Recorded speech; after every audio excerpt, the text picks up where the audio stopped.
Stand on a windy hill in Somerset, with the sun setting and the grass murmuring like an old storyteller. Cadbury Castle, formerly a great hill fort of the ancient Britons, is visible front of you. But don't let the moniker castle fool you.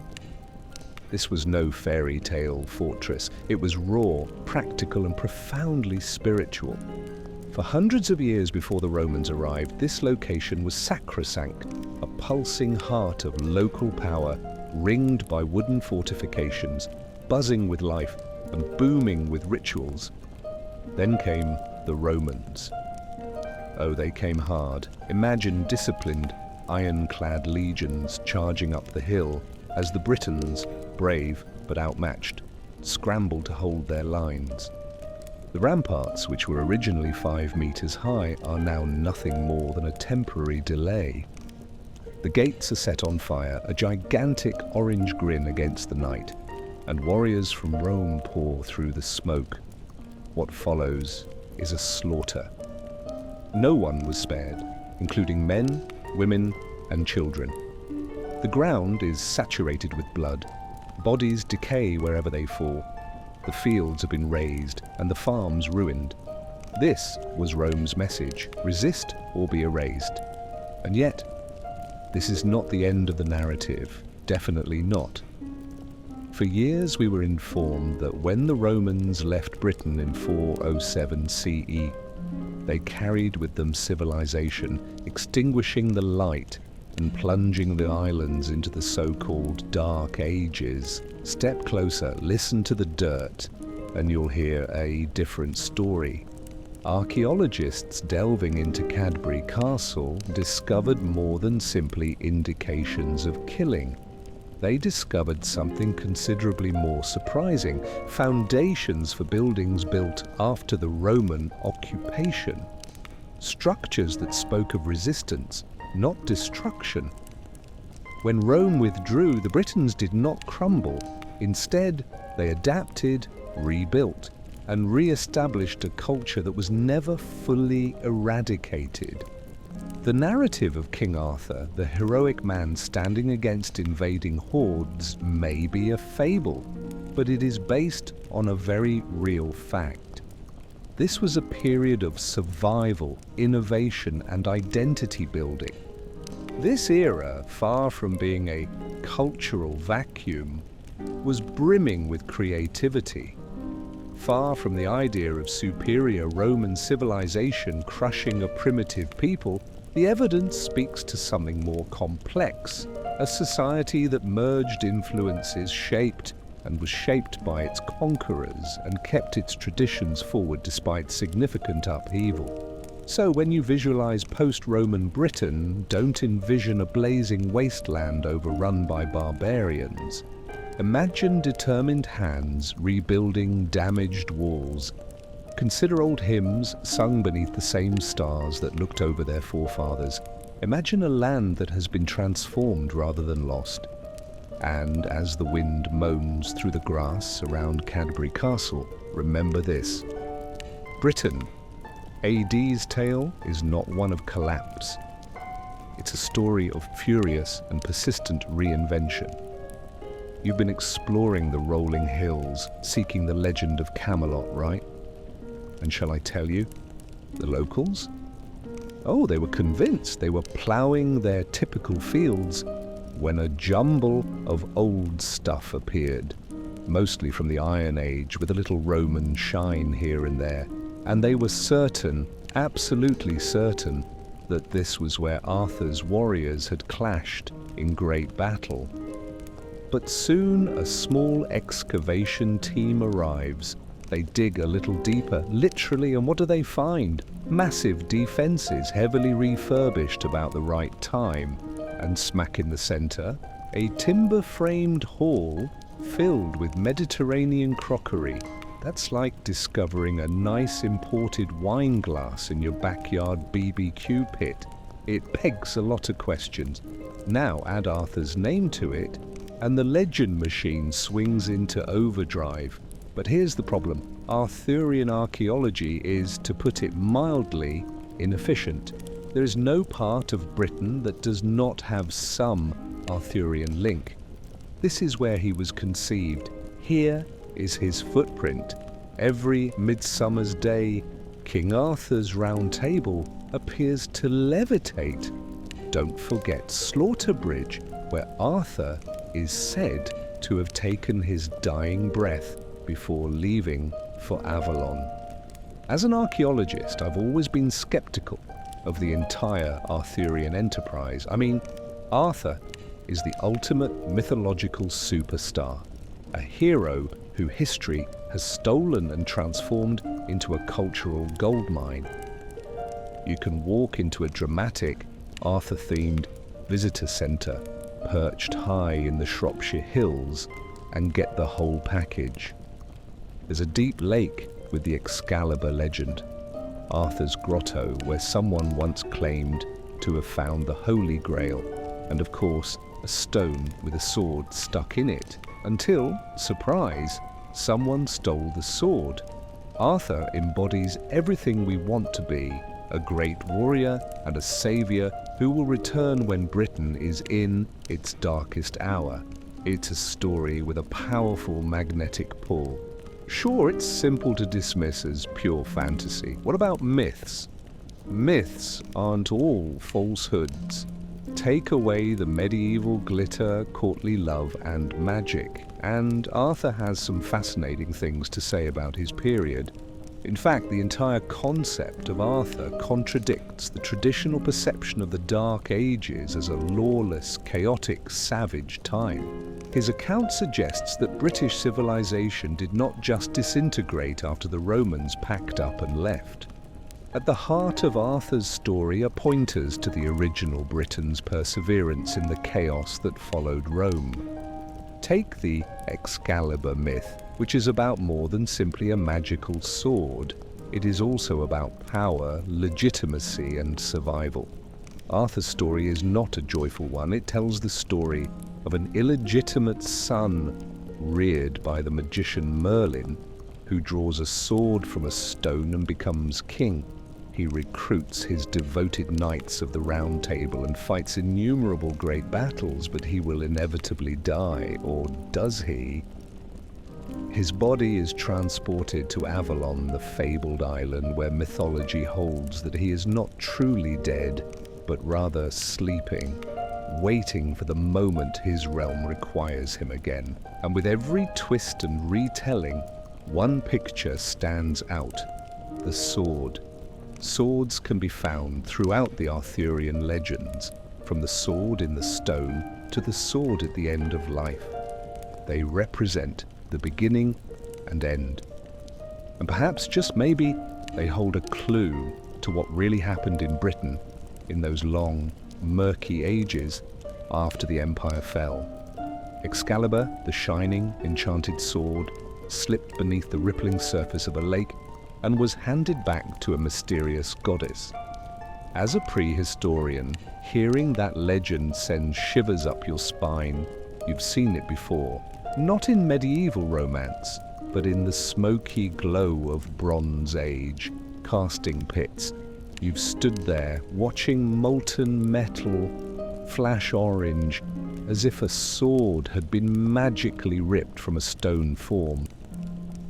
And you understand that this is more than just metallurgy, it is also about ritual and significance. You've discovered traditions in ancient Britain where weapons were more than just means of combat. They were offerings. Spearheads, swords, and axes were sacrificed to the sea, the gods, or anything beyond. What about islands? Oh, they had their own odd force, small sacred worlds floating on the marsh. So centuries later, how did these echoes of ancient prehistory become intertwined in Arthurian stories? The key is located slightly north of the Fens, in the long, damp section known as the Witham Valley. In 1981, archaeologists discovered upright pillars and horizontal timbers as part of an elevated wooden causeway erected over 2,000 years ago. But that is not all. They find firearms along the causeway. there are plenty of them. Swords, spears, daggers, not just from one era, but from the prehistoric world to the 14th century. This was not an isolated incident in which a local Fenland cult threw sparkling objects into the sea. No, this was part of a much larger, older belief system that ran throughout the landscape. Back in the late 18th century, when they were dredging the Witham, Joseph Banks, the famous scientist and collector, had the foresight to tell the workers, "Hey, anything you pull up, bring it to me." As a result, hundreds of valuable objects made their way into museums rather than disappearing forever. And they are still being found today.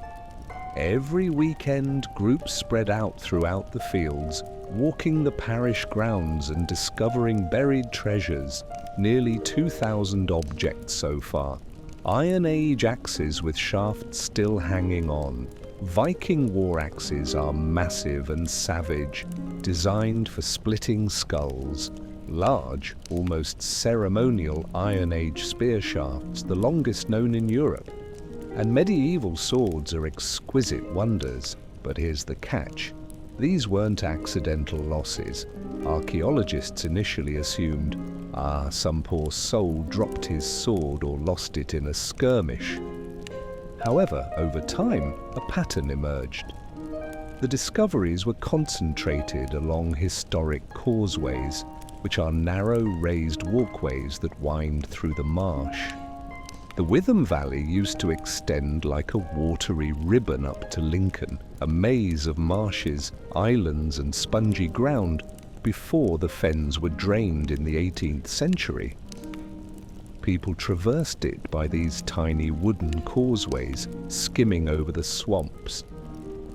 Along these paths, they left offerings such as tools, emblems and gifts in addition to weapons. This ritual landscape, a shared act of dedication and meaning, included ordinary people as well as the famous and powerful.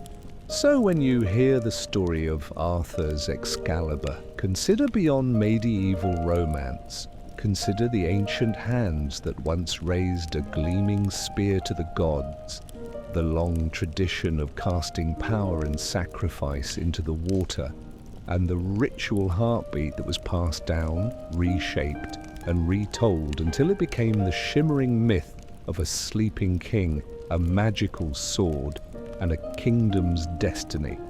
So here's where things get very interesting. What if the story of Arthur and Excalibur isn't just a lovely medieval fiction, but a flickering echo of something much older? Consider this. For ages, people did more than just use the river. They also visited it, offering it gifts and leaving swords, spears and jewels, not because they misplaced or dropped them during a battle, but because they were throwing them into the river. Imagine someone standing on a causeway, the spear or blade glinting in their hands, and then splash, it is handed over, not to be recovered, but to vanish beneath the rippling water. A present, a comeback, a ritual. And this wasn't a one-time Iron Age habit. Oh no, this subject has persisted for millennia. Weapons have been purposely flung into the water from causeways for hundreds of years. So when you hear the story of Arthur drawing a sword from the stone, or receiving Excalibur from the Lady of the Lake, you're tapping into an ancient, bone-deep tradition. It's a clear link to a British society when water was sacred, swords were symbols, and gifts guaranteed survival. But wait, didn't the Romans outlaw all old religions? Didn't Christianity wipe it away? How could these stories, these deeply held beliefs, survive long enough to appear in Arthurian mythology, written centuries later? Well, the Witham Valley had one more mystery to reveal. This small, watery section contains one of the highest concentrations of monastery sites in all of Britain. Why are 14 abbeys crowded together in a 10-mile corridor? There is no practical justification or economic incentive for so many churches to be jammed into such a limited area of land. However, when you look closely, you'll notice that each of those abbeys is located at the end of an ancient causeway. Historians Dave Stocker and Paul Everson don't believe this is a coincidence. These were not random locations. These were ancient ceremonial settings where people had approached the water for generations with offerings, prayers, and hope. Crossing a fen by boat was a perilous endeavor. You didn't only row to get over, you also demonstrated piety. Perhaps superstition or faith, but definitely something ancient and intertwined with belief. The sword, after all, was more than just a weapon. It was a symbol of authority passed down from landlords to renters. When did the tenant die? That sword returned to the lord. Anglo-Saxon wills make this very evident. Assume you're a king with no earthly lord. Whither does your sword return? To the spirit of the lake, to the guardian of Britain. That is the Lady of the Lake's role, which is why the Arthurian authors incorporated her into the story.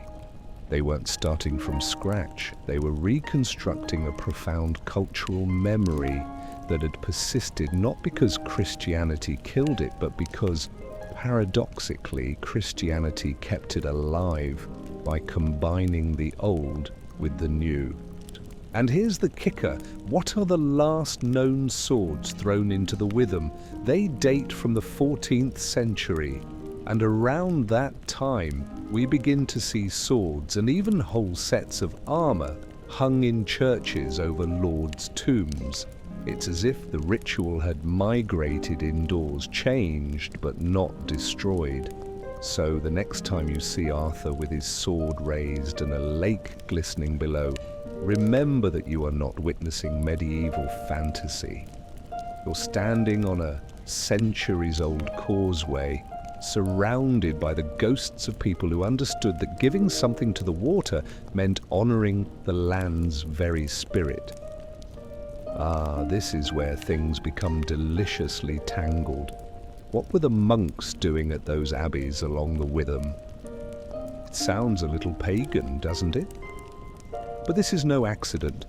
Remember Pope Gregory's famous line, he wanted pagan temples converted rather than destroyed.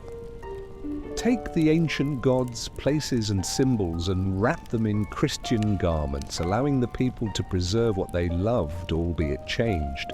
And across it all, water flows like the oldest storyteller. Bronze Age burial mounds? By the water. What about the old causeways? Across the water, swords and spears, sparkling sacrifices, into the water. It is the single golden thread that binds this tapestry of belief together over thousands of years. So is it really surprising that Lincoln's towering cathedral, that fantastic cathedral over there, rises exactly next to the River Witham? Not at all. The Normans gave Lincoln its first name, Lindocolina, which means city by the pool, and Nicor, that translates to water spirit. Even in the naming, the recollection of the water's beauty remains. The tale of the Witham is not one of erasure, but of continuance. It suggests that old ideas, ancient, deep-rooted beliefs developed long before history was written on parchment, continued to trickle into the medieval period. That is not what you studied at school, is it? Back then, history was simply a list of invasions, Romans, Saxons, Vikings, and Normans. One after the other, they shattered the history. But there's a twist. The first of these, the Roman invasion, may not have been the horrific conquest we were promised. Look at Fishbourne Palace, the largest Roman structure ever discovered in Britain. It's bigger than Buckingham Palace, with over 100 rooms, beautiful mosaics, a Pompeii-style garden, and 160 stone columns supporting an Italian-imported tile roof. Surely that was the governor's palace, a symbol of Roman imperial power, right?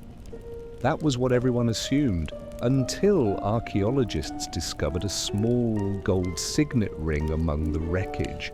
Inscribed on it, Tiberius Claudius Catuarus is not a Roman but a wealthy Briton. Why was a native Brit living as if he were a Roman aristocrat in this palace? To comprehend, we must reconsider AD 43, the so-called Roman invasion. Because Britain hasn't been invaded since 1066, we frequently view invasion as a violent annihilation, a cultural devastation. However, the Roman arrival was not that simple, and if you go back even farther, to the aborted invasion attempt under Caligula, the bad and mad emperor, you may get a sense of how chaotic things were.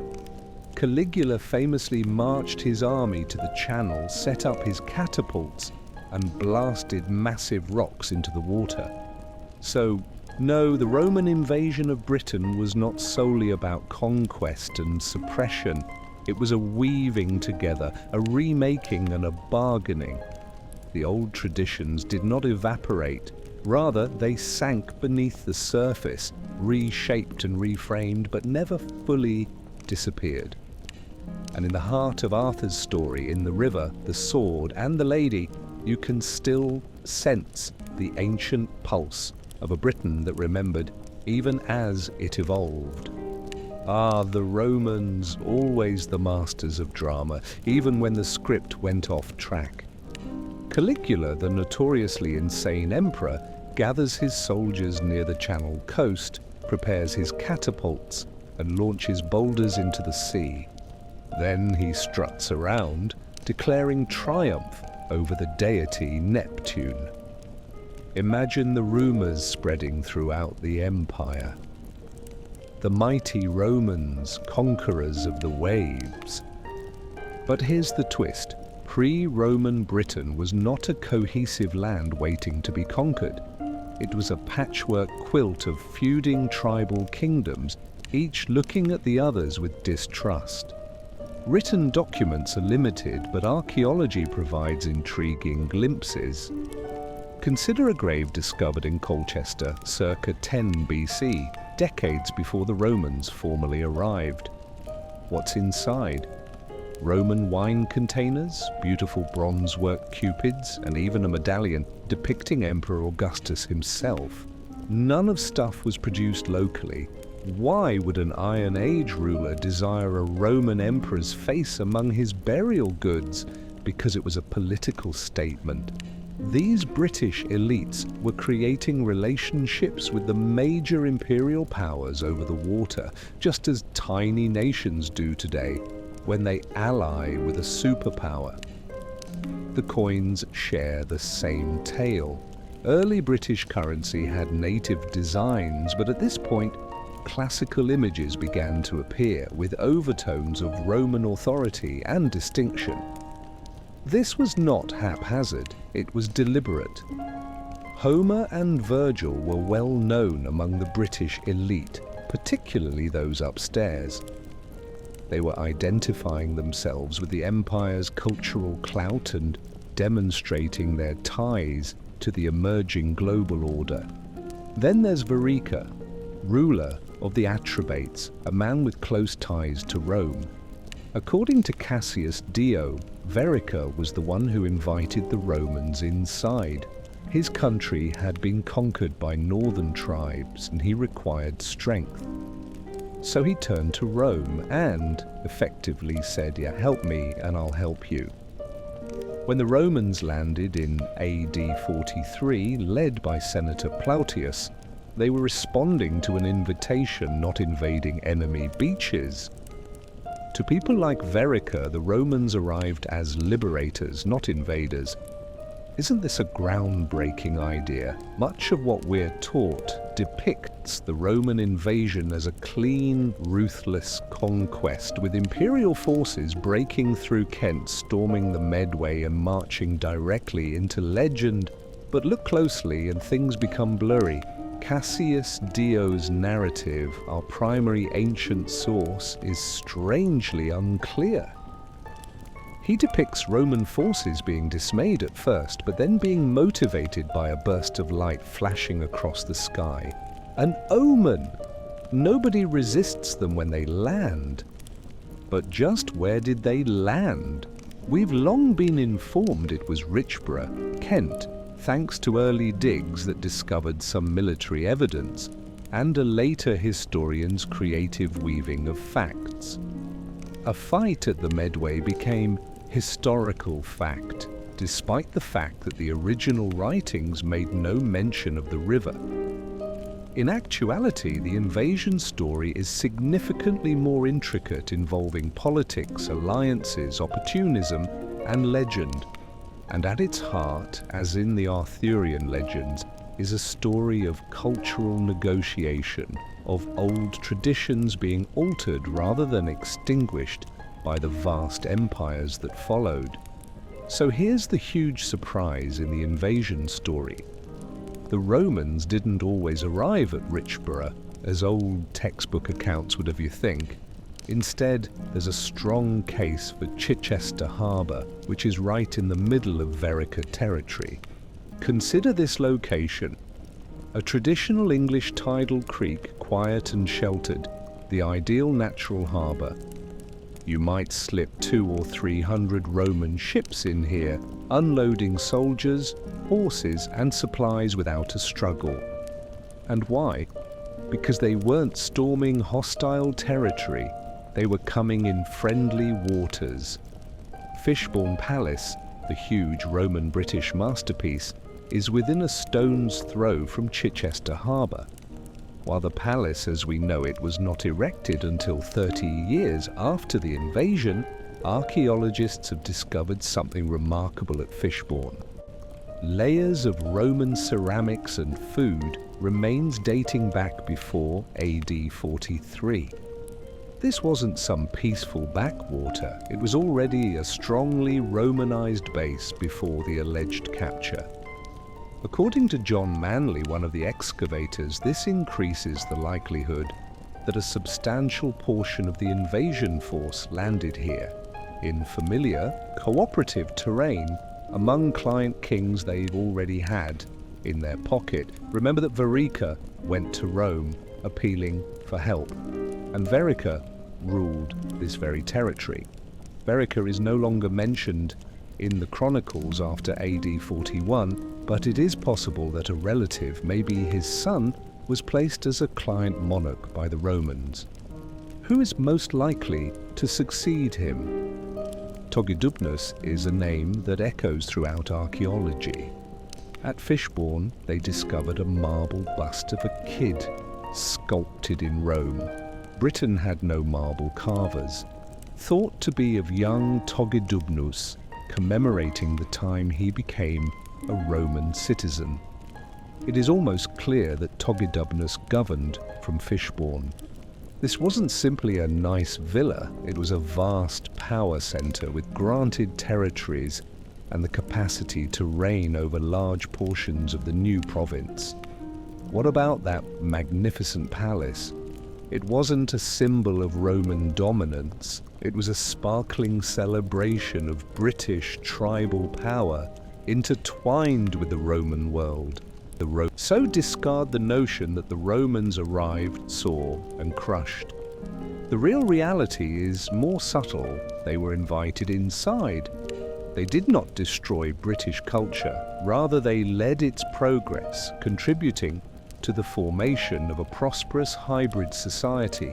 Consider Bath, for example.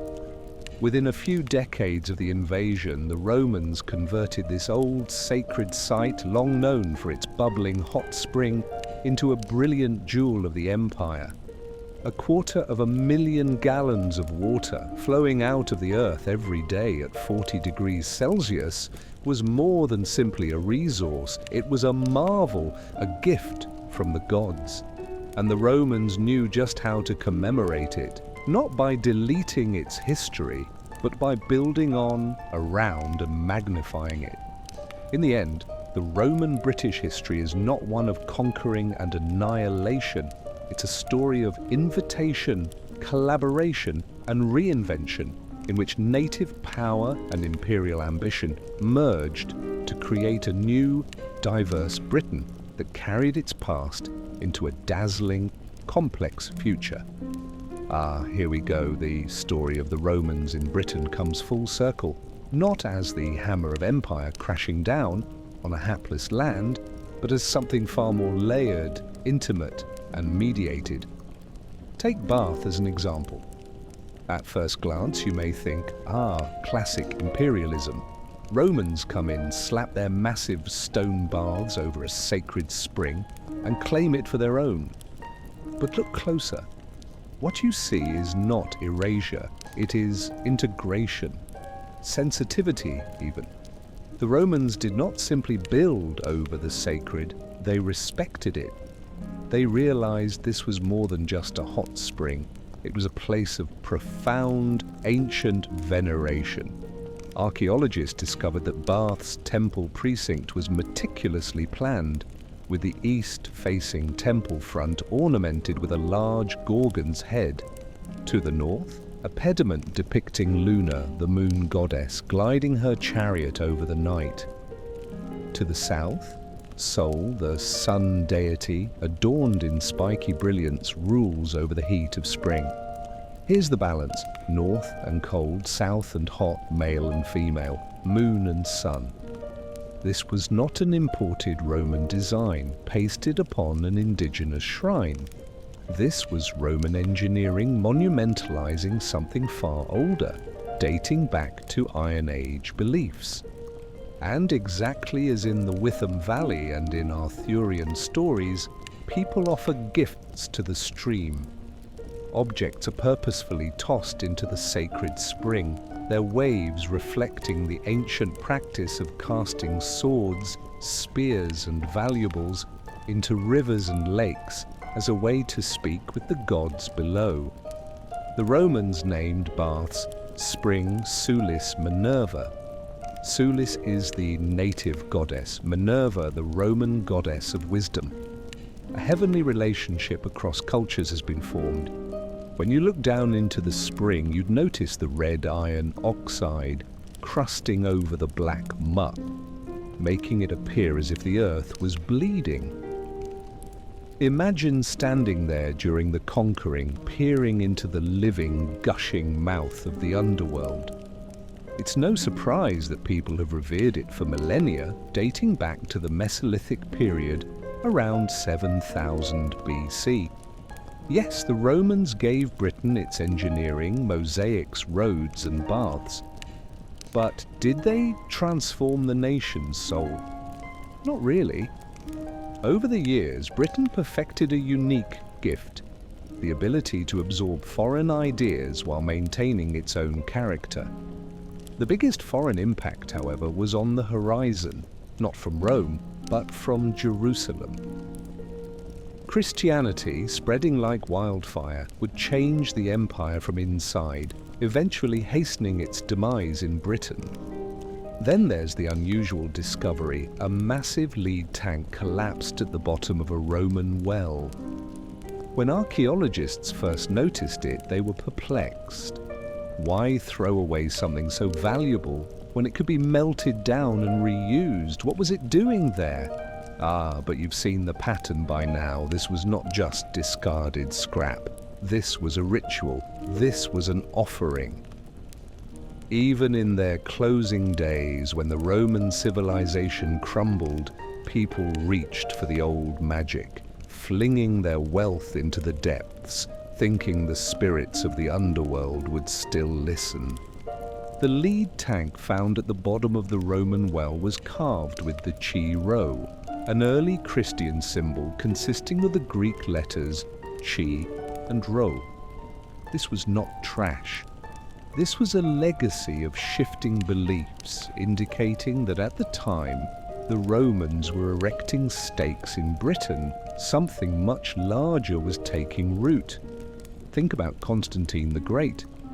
In July 306, Constantine was declared emperor, near this location.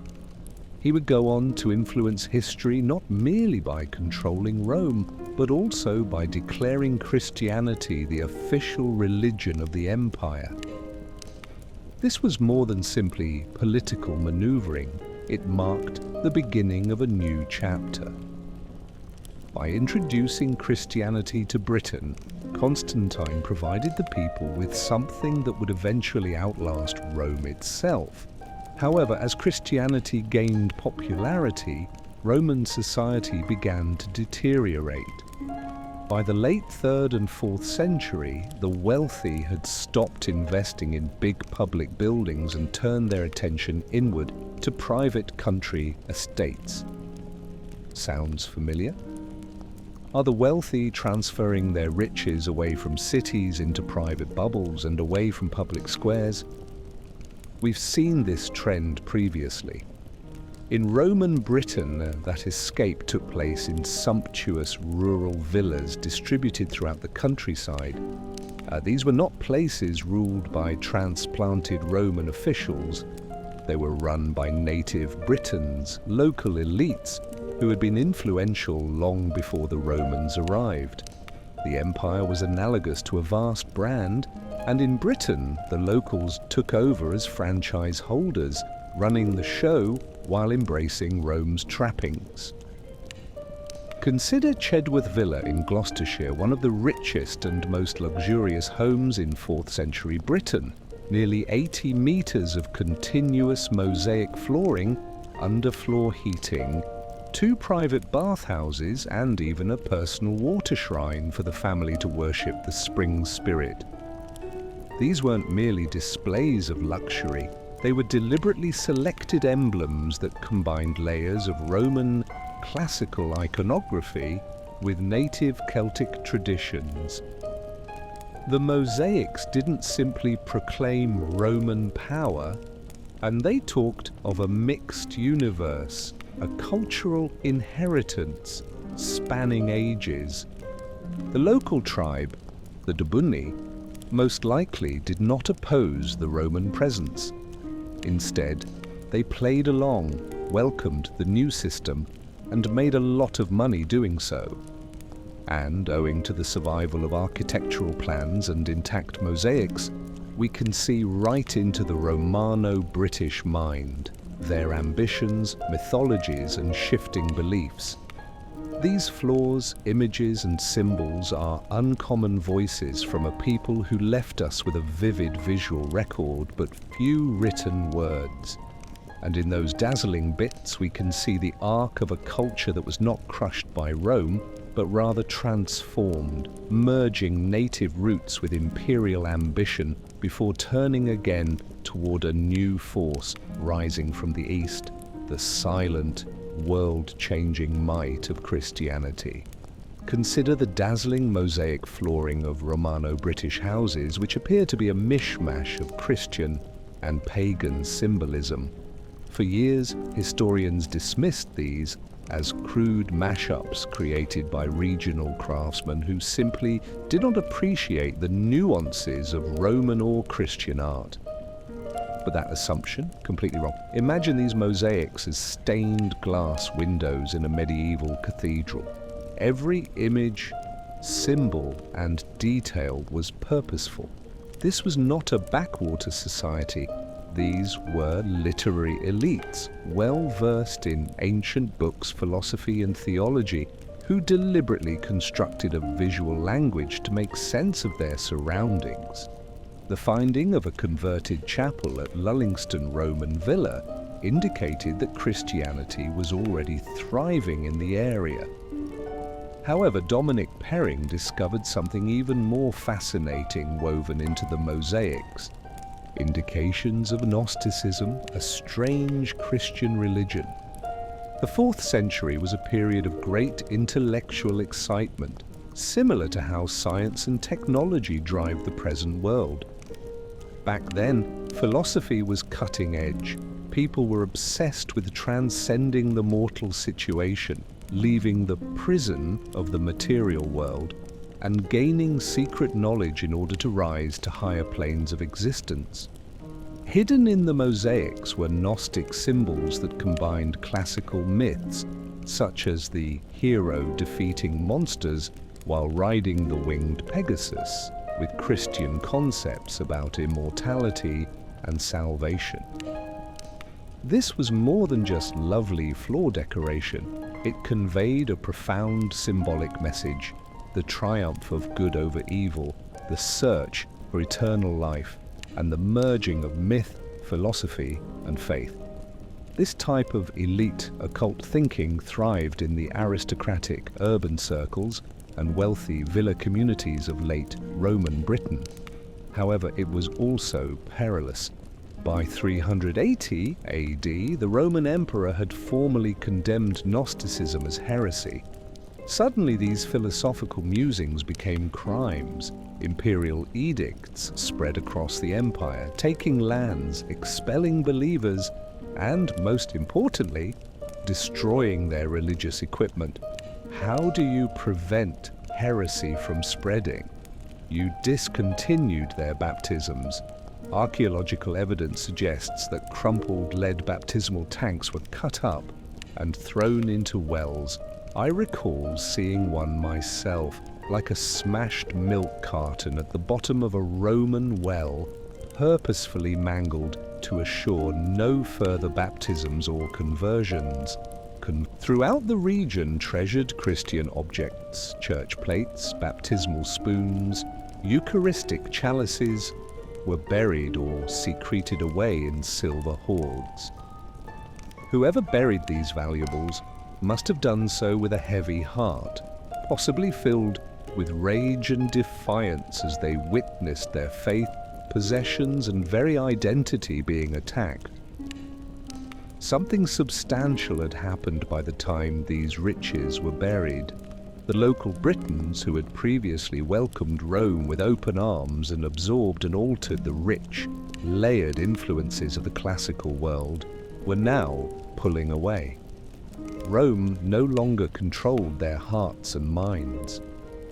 As the Roman administration fell and the legions withdrew, it was not the end, but rather a new beginning. 3.5 centuries after the Romans first came, Britain was preparing for its own independent destiny, carrying forth a complex, tenacious, hybrid identity forged in the crucible of empire, but ready to stand on its own. Consider South Cadbury Hill Fort, once abandoned, now reoccupied, reinforced, and full of fresh life. King Arthur has long been thought to be the driving force behind this rebirth. But let's be clear, Arthur isn't some clean-cut character from the past. He's a patchwork of legends woven together by medieval romantic chroniclers looking for a noble hero to bring post-Roman Britain's chaos into order. What's the problem? They created this tapestry out of scraps, some factual, some fictional. Take it too literally and you'll be pursuing a ghost. But take a step back and Arthur becomes something richer, something symbolic, a stand-in for the kind of tribal warlord or regional chieftain who rose up when the mighty Roman power collapsed, the type of leader who could unite a fractured people, hold his patch of land together, and carve out a future from the rubble of empire. Arthur, in this light, is more than just a man. He is a symbol. A courageous king embodied the defiance and innovation of a new society, where Roman Britain's successors began to forge their own identity. And yet for ages we've concealed this time beneath a dismal curtain, dubbing it the Dark Ages. We imagine abandoned towns, devastated farms, barbarian hordes tearing over the countryside, and history itself coming to a standstill. That's an ancient story, but what's the truth? The Dark Ages were anything but dark. Next week, we'll peel away that label to find an era of inventiveness, perseverance, and amazing growth that shaped Britain's very identity. Trade routes reopened, languages developed, and the foundations of modern European philosophy were created. Frank Stenton famously noted in The Oxford History of England that between the end of Roman power in Britain and the development of the early English kingdoms, there is a long period of which the history cannot be written. But what about that blank space? That's where myths and legends come in. When Roman forces retreated in 410, a date as indelible in British memory as 1066, we see a world collapsing, fields abandoned, towns crumbling, chaos reigning. By 597, Pope Gregory had dispatched missionaries to convert the Anglo-Saxons, and we now have a newly Christian Britain. However, between these two bookends, there is only incomplete evidence, scattered clues, and half-remembered stories. The ideal environment for myths to sprout. Arthur, Britain's greatest folk hero, emerges from that murky earth. But here's the intriguing paradox. If these were truly dark, savage centuries, how did they give rise to the legend of Arthur, a figure of honor, bravery, and enduring cultural power? Was Arthur created to fill up the gaps left by history, or is there a real foundation underlying these weird, glittering myths? As a prehistorian, I am used to gaps and eras without written records. But I know this. Just because no one documented it doesn't imply it never happened. So I'm heading out to discover what truly happened during those strange centuries, to cast a light into the shadows where myth and memory intersect. And, just maybe, discover the true origins of Arthur's Britain. It wasn't until much later that the true bombshell was revealed. Something extraordinary lay hidden behind all those gorgeous Roman layers at Wroxeter. You see, Victorian archaeologists, full of imperial pride, stared fondly at the Roman baths, basilicas, and hippocausts, assuming that when the Romans left, everything fell into dust, a terrible reflection of their own fears about Britain's fate. For them, the collapse of Rome marked the end of civilization, period. However, the truth is more messier and considerably more fascinating. Archaeologists discovered evidence that life remained long after the soldiers had left Wroxeter's great Roman ruins. Not simply continued, but adapted. Structures were rebuilt, streets were maintained, and people continued to live and work among the crumbling stones, reconstructing the city to meet their own requirements. This was not a quick descent into darkness. It was a change. And in York, archaeologist Mark Wyman uncovered another piece of this buried story. He re-examined hundreds of ceramic pieces beneath the medieval city under Viking occupation and Roman rule. At first glance, they appeared to be typical Roman antiquities, but deeper examination revealed a different story. This was not high-end imperial pottery. Crambeck ware, also known as Cawood gritted ware, was coarse, gritty, locally made ware that was produced in vast quantities across York even after the Romans formally left. The kicker? There were no coins from this time period, which are typically used to date archaeological sites.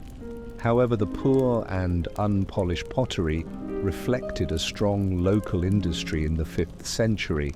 Mark's study challenged the long-held belief that everything came to a standstill in 410 AD, when Rome famously advised Britain to look to your own defences.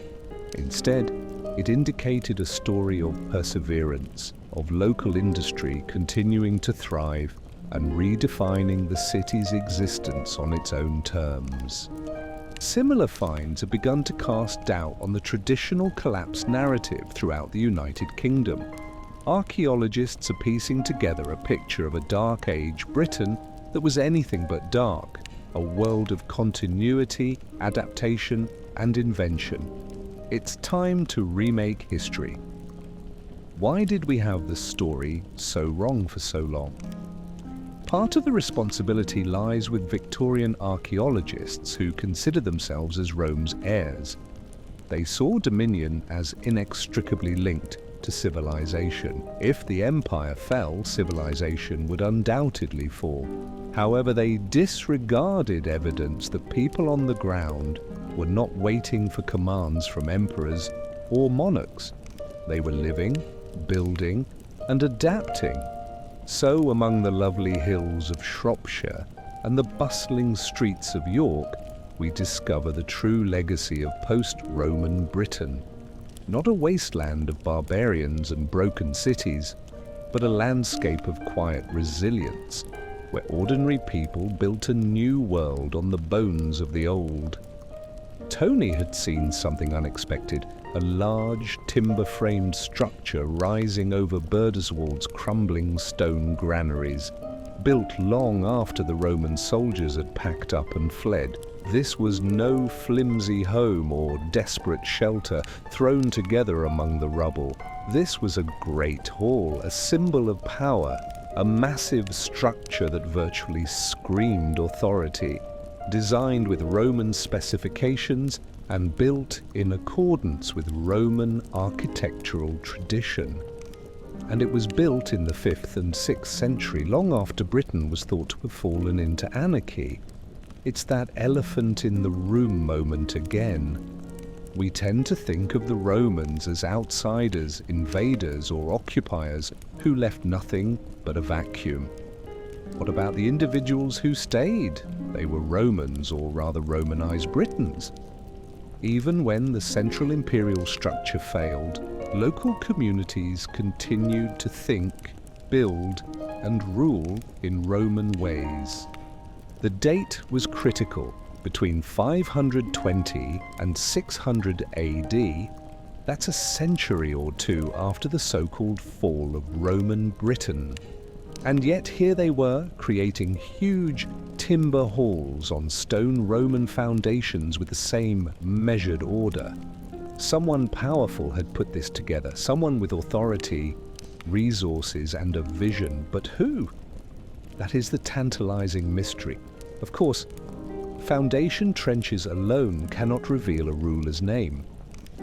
Trying to recreate a leader based on the arrangement of a hall is analogous to attempting to determine who lives in Buckingham Palace solely by examining the basement.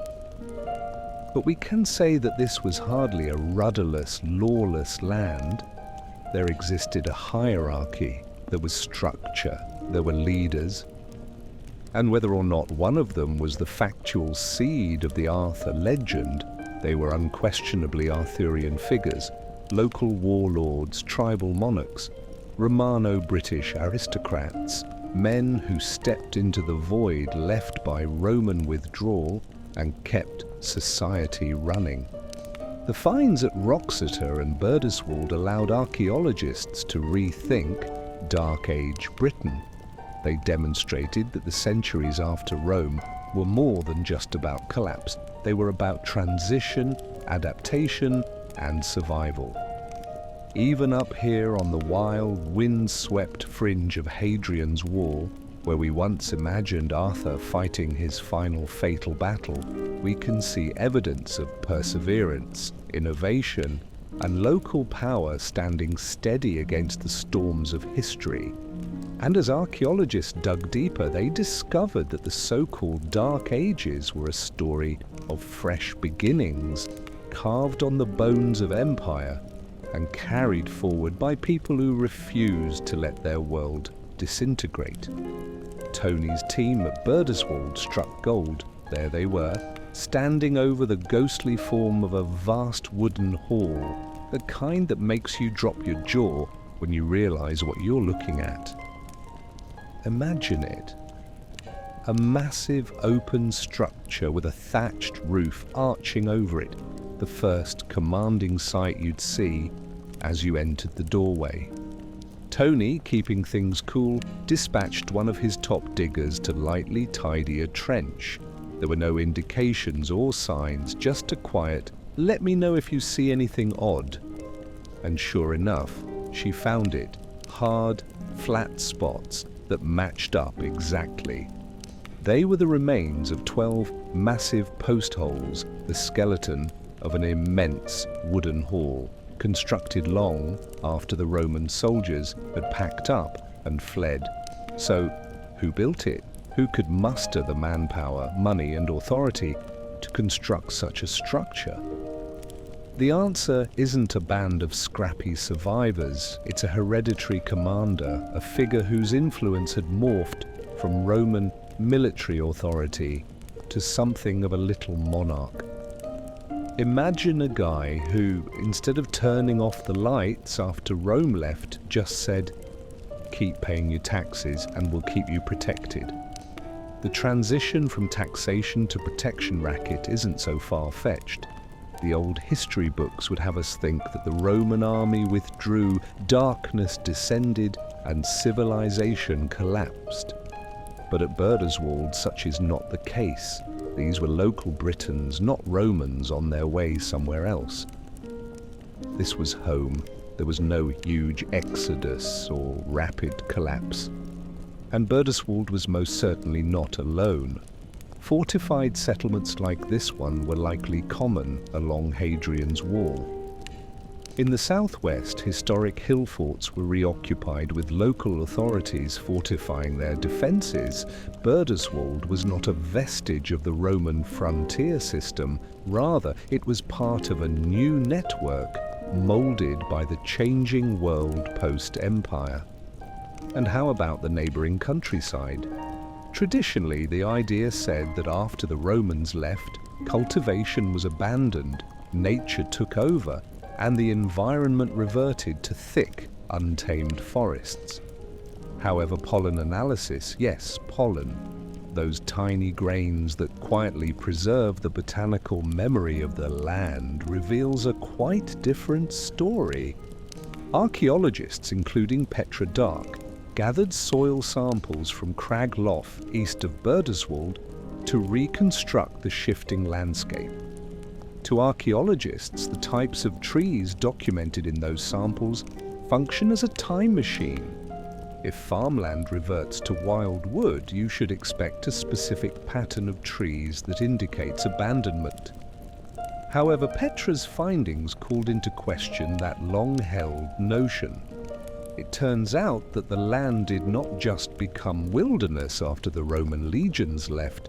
They stayed, they farmed, adapted, and transformed the land in the same way they reshaped their towns, forts, and social systems. Instead of a Britain plunged into dark, empty centuries, we see a land of persistence, resourcefulness, and quiet, tenacious survival. A place where history continued to unfold even after the empire disappeared. Tintagel was no longer just a picturesque ruin or a scene for Arthurian legends. It was a real, thriving settlement from the 5th and 6th century, long before the medieval Earl's Castle developed on the cliffs. And what the archaeologists discovered here shattered conventional notions of secluded, cut-off, Dark Age Britain. Tintagel emerged as a thriving international commerce hub. They discovered remnants of Mediterranean ceramics among the wreckage, including excellent dinnerware, amphorae that previously held wine and olive oil, and rich products from Byzantium and North Africa. This wasn't just local pottery or crude, native products. It was high status, imported material, the kind that distinguished Tintagel as an elite power center with strong connections to global networks. Charles Thomas, who directed the excavations, explained how you could stand on the pinnacle, looking out at the untamed Atlantic, and understand why this spot was important. The short neck of land, sharp cliffs, and a fortified headland formed a natural fortification. More than that, it served as a lighthouse trade center. and node in the extensive nautical system that linked Western Britain to Ireland, Spain, Gaul, and the Mediterranean. The legend of Arthur has enticed visitors for years, but the archaeological story of Tintagel is much more exciting. This was not a lonely outpost clinging to faded Roman memories. Rather, it was a center where new elites rose to command riches, exchange goods, and shape the growing medieval world. So on the windswept coast of Cornwall, we discover another piece of the true post-Roman puzzle. A Britain reasserting itself on the world stage, creating new connections, and setting the groundwork for a future that will resound through history rather than a land falling into isolation and desolation. And perhaps, just maybe, in these shadowy figures, the rulers of Tintagel, the wealthy families behind its trade, the chieftains who stood on these cliffs, you can see a glimmer of the real men who fueled the Arthurian legend, whose lives and power were later wrapped in the colourful cloth of fiction. And here, far out on the wind-lashed cliffs of Tintagel, at what appeared to be the ragged limit of the known world, the fingerprints of that Eastern Empire had stretched in. After burning away the vegetation and excavating just a slice of the headland, archaeologists discovered a lively community full of small, rectilinear buildings, 20, 30, possibly more, and twisted in rubble, pottery, nor native nor Roman British, but imported and obviously Mediterranean. The ancient world's heavy-duty packaging consisted of thick-walled, wheel-made amphorae built for the harsh conditions of maritime shipping. David Williams of Southampton University examined tiny slices of these pots under the microscope and noticed the unmistakable glimmer of serpentine, a rare mineral found in western Cyprus and southern Turkey. It was the perfect match. These pots were burnt in vast kiln complexes strung along the southern Turkish coast, and the broken shards still pile up by the wayside in ancient barren mountains. From there, the trail proceeds west, possibly stopping in the Peloponnese, then at Carthage to pick up African olive oil and fine dinnerware, before slipping past the Straits of Gibraltar, across the restless Atlantic, and finally, improbably, mooring at Tintagel.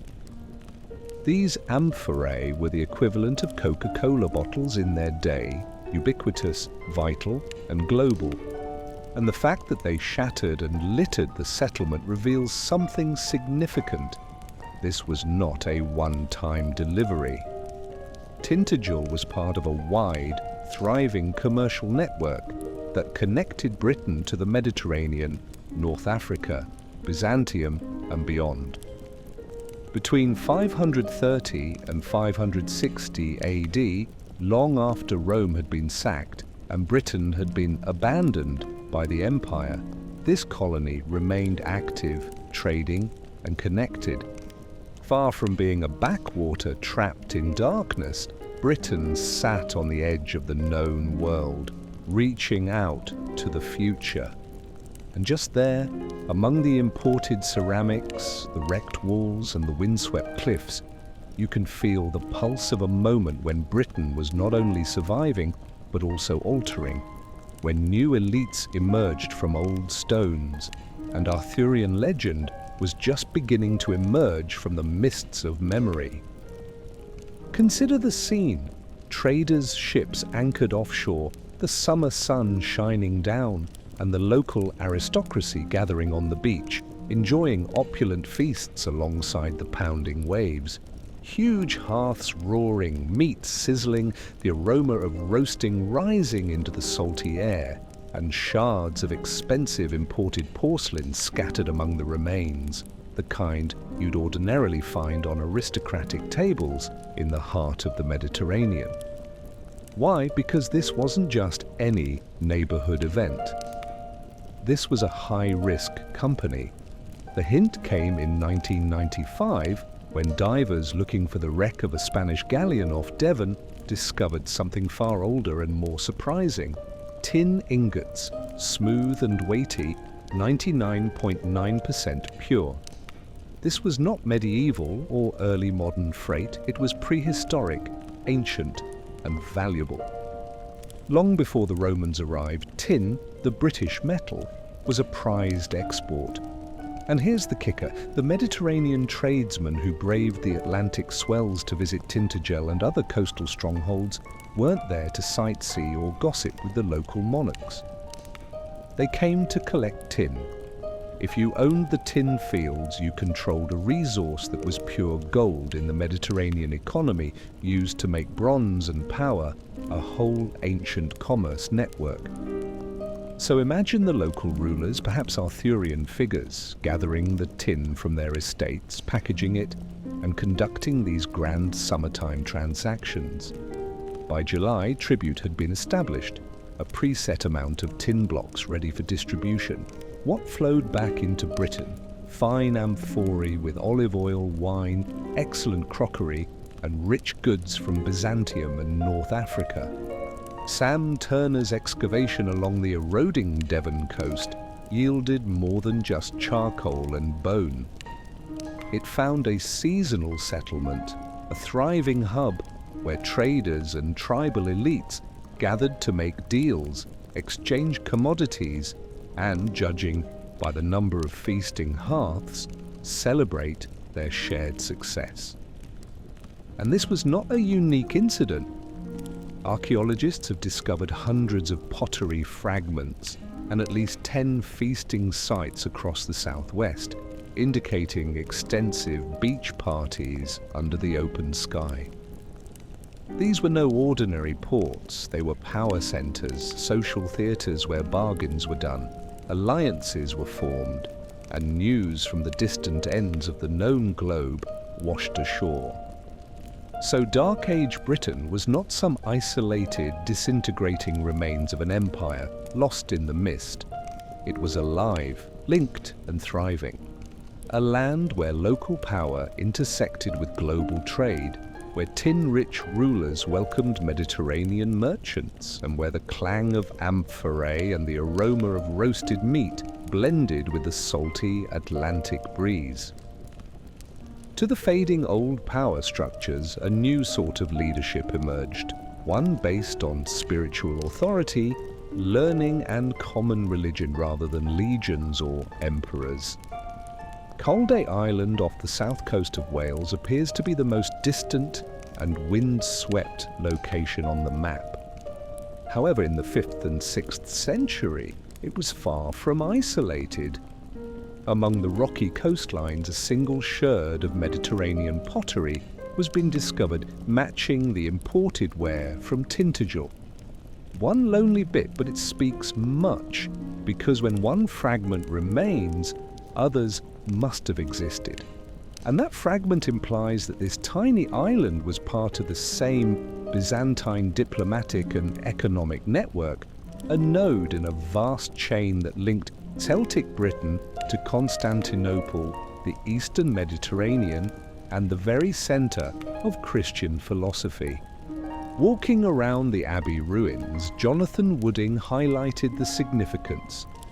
The Eastern ambassadors who arrived here were not simply traders looking for tin and furs.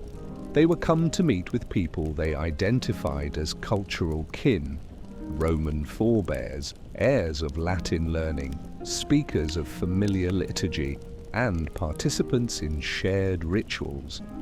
They weren't landing in some ignorant backwater. They were entering a culture that, while politically divided, was intellectually alive, hungry for new ideas, and eager to embrace the monastic movement sweeping Europe. This was not merely a trade.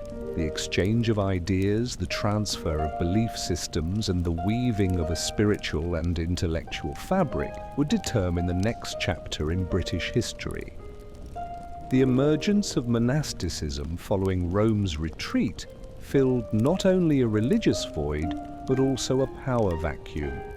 monasteries evolved into educational institutions, diplomatic hubs, cultural repositories, and community anchors.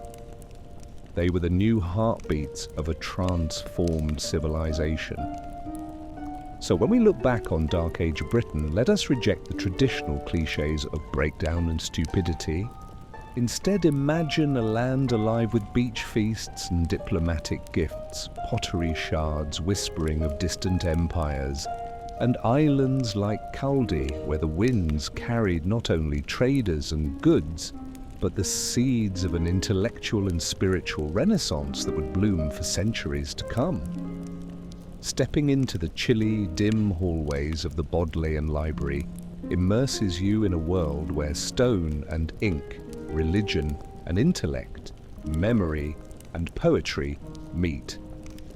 Because here's the thing, Dark Ages Britain, not dark, not ignorant, not isolated. Following Rome's departure, dozens of monasteries sprang up over the landscape, filling the void with a new type of leadership. Erudite monks, academic communities, and religious and intellectual centers.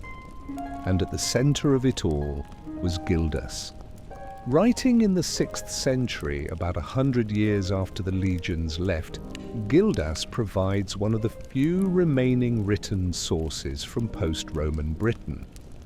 His story is not a crude scribble, it is a passionate, complicated work written in rich, high-grade Latin, packed with classical references and clearly intended for an audience well-versed in sophisticated, literate culture.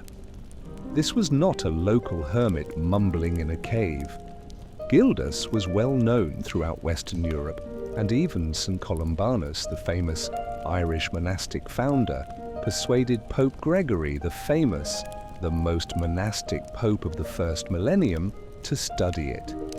A world that produces and reveres Gildas is one that is alive with intellectual interchange, with experts engaged in contemporary religious and philosophical issues. This was not an isolated backwater, it was Britain conversing with the larger Christian and intellectual society of Europe. This is where archaeology adds depth to the story.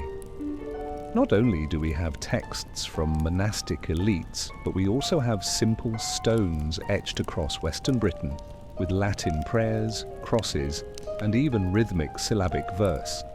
Meters that would later become the foundation of European poetry. On Calde Island, they discovered one. An antique stone carved with a Latin inscription requesting that pedestrians pray for the soul of someone named Cardigan. It is not great royal propaganda or a priestly pronouncement. It is the voice of everyday people committing their thoughts, hopes, and prayers to stone. For generations, experts rejected the inscriptions as clumsy, semi-literate scrawls. However, a closer study reveals something astonishing, evidence of a literate community, a culture rich in inherited classical traditions, and people actively developing early British ideas. David Howlett, editor of the Latin Medieval Dictionary at Oxford, spends his days deciphering ancient messages in the Bodleian Library's oldest section. Each inscription is a throwback to the past, a reminder that even during the so-called Dark Ages, Britons were wrestling with the same huge, timeless questions: faith, identity, memory, and the meaning of life and death. These are not the ruins of a vanished, disintegrating world. They are the seeds of the future Europe, the intellectual, spiritual, and cultural foundations that will propel Britain ahead for generations. And they remind us that far from being silent, the past continues to whisper through stone, wanting to be heard. Caused everything to fail. The lights went out, the books closed, and the knowledge vanished into smoke. But what David Howlett offers us is considerably more thrilling: continuity rather than collapse. In 6th century Britain, there is no shattered world, but rather one in which the intellectual frameworks that still define our learning today, the 7 liberal arts, are actively at work, alive and thriving. Language, grammar, rhetoric and logic, the human arts, worked in perfect harmony with the divine mathematical arts of arithmetic, static number, music, moving number, geometry and astronomy. This was not some disjointed system of learning. It was interwoven and unified. Language schools coexisted with geometry and arithmetic institutions, and rhetoric went hand in hand with astronomical studies. And this synthesis, this tightly structured cooperation, paved the way for modern Europe. Consider this. 130 years after the Roman legions marched away, Gildas is writing high, polished rhetorical Latin, not some degraded provincial variant, but language sophisticated enough to impress a pope.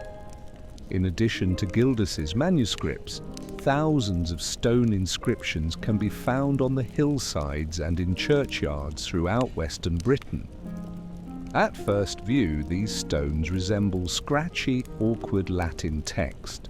However, when read aloud, they become alive with secret rhythms and meticulously metered verse, dactylic hexameters, classical meters, and lyrical creativity. Read the Carasius inscription, for example. Simply put, Carasius is lying in this stack of stones. But what about reading it backwards? A perfect classical Latin hexameter. Dig deeper, count the letters at intervals of 7, and you'll discover the name of the woman who wrote it, Viola Jorvat, as well as the hidden tribute, a saintly woman more precious than gold, beloved wife of a bishop, awaiting the awesome hour of judgment. This isn't the work of some semi-literate backwater. This is an intellectually vibrant society with a large enough informed audience to justify these complex designed messages. These were not simply public proclamations for monarchs or bishops. They were cultural signals intended to be understood by a broad range of readers. Furthermore, Britain occupied a unique position in Europe. It was the only region without a Romance mother tongue, so its students learnt Latin by the book, not through casual, corrupted daily speech, but through rigorous study, acquiring a pure, elevated literary form. It's as if they were the ancient world's Salman Rushdie, learning English from books rather than the streets, and writing sparkling, polished prose. So, are we looking at a Renaissance? David Howlett disagrees, arguing that a Renaissance requires a Dark Age first. What about the Dark Age? It never actually existed. We see continuity.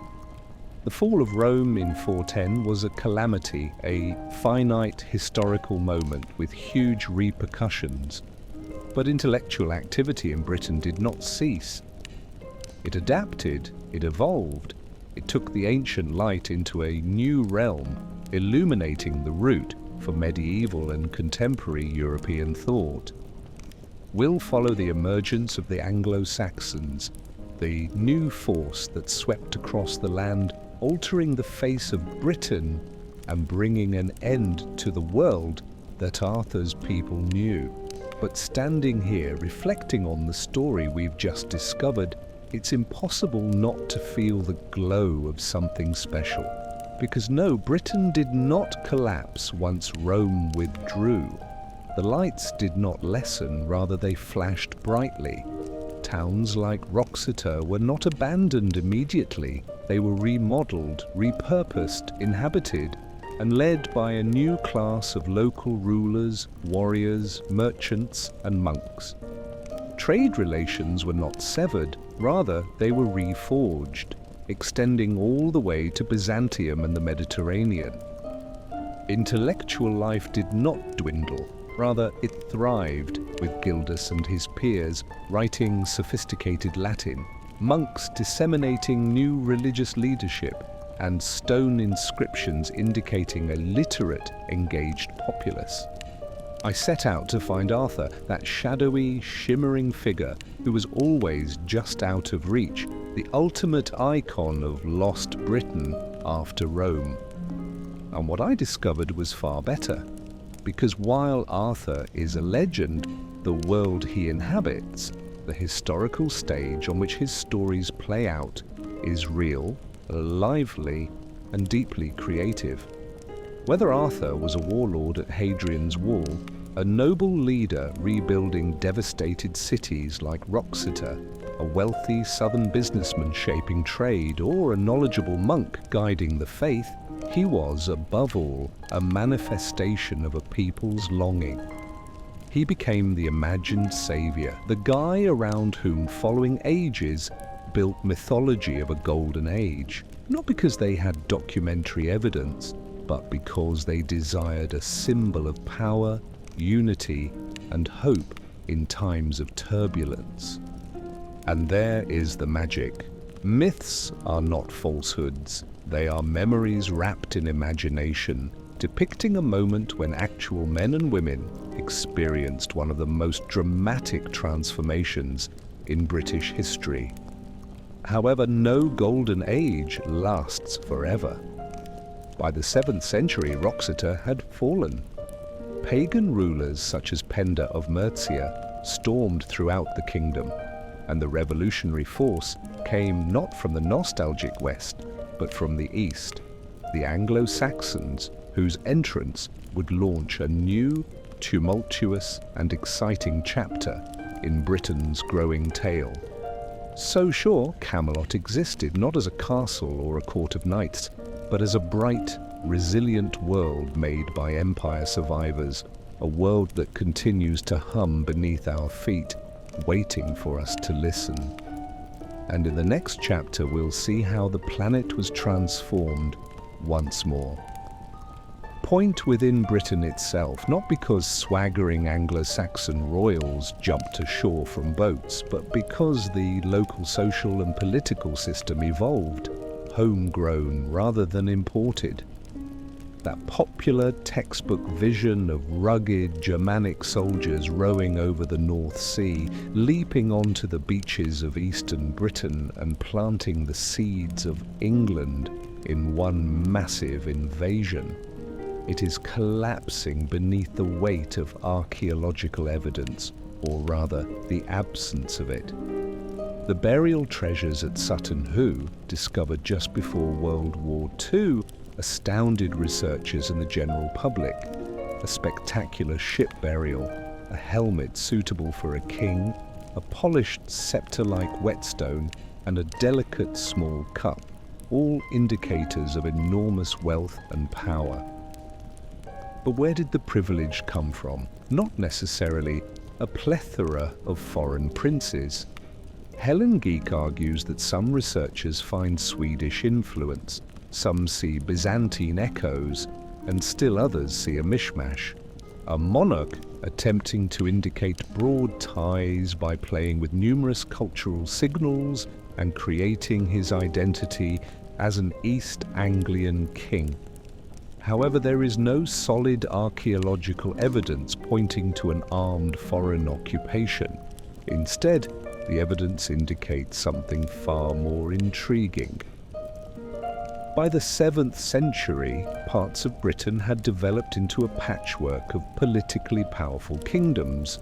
Future England, not as a result of a massive infusion of Anglo-Saxon blood, but as a result of internal processes with local leaders rising, adapting, and reorganizing their worlds. Nevertheless, the old myths persist. We Brits, after all, are an island nation preoccupied with invasion legends, waves of outsiders altering our country. For millennia, the Anglo-Saxon invasion has been recognized as historical fact, a founding myth of English identity.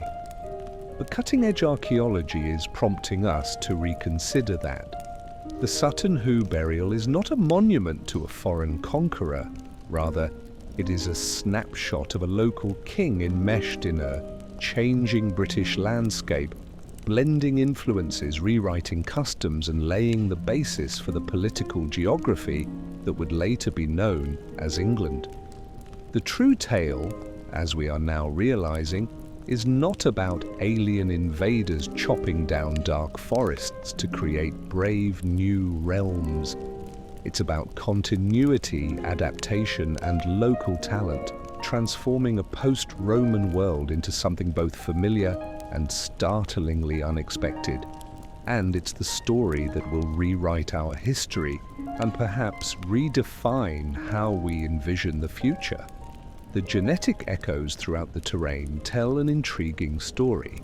Yes, there is a significant similarity between the Y chromosomes of men in England and those in regions of the Netherlands, implying an ancestral link, but here's the catch.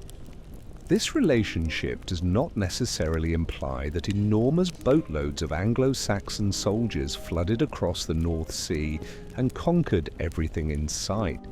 Mark Thomas and his team at University College London delved further into DNA, not merely to validate, but also to test old invasion stories.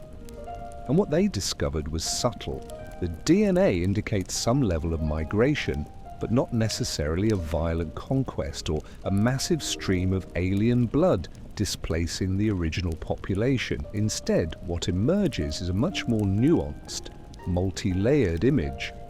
Cultural change, political reshuffling, and the rise of new elites are unlikely to be the result of mass invasions, but rather of local power transfers, social adaptations, and the internal reshaping that occurs when old imperial institutions collapse.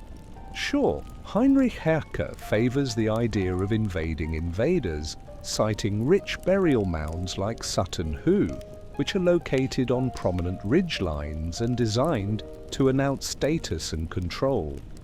Others claim that an invasion is unnecessary to explain cultural change.